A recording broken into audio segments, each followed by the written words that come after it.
নমস্কার বন্ধুরা, চলে আসছি আবার একটা রান্না নিয়ে। আজকে আমি রান্না করব পাঁঠার মাংস। পাঁঠার মাংস কিভাবে রান্না করব সেটাই তোমাদের সামনে তুলে ধরব। পাঁঠার মাংস করার জন্য মাংসটার আগে আমি কাইটা রাখা পেঁয়াজ, রসুন, কাঁচা লঙ্কা, জিরার গুঁড়া, হলুদ, লবণ, তেল, আদা রসুন বাটা সব একসঙ্গে দিয়ে আমি মেখে রাখছিলাম। এখন আমি মাংসটা বসাই দিব।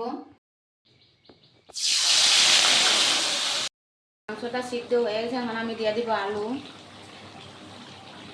মাংস সিদ্ধ হয়ে গেছে, এখন আমি দিয়ে দিব অল্প জল।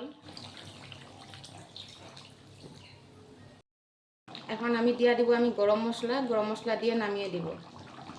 এই যে আপনাদের সামনে রেডি পাঁঠার মাংস তরকারি। ভালো লাগলে লাইক কমেন্ট শেয়ার করবেন। চলে আসবো আবার একটা রেসিপি নিয়ে।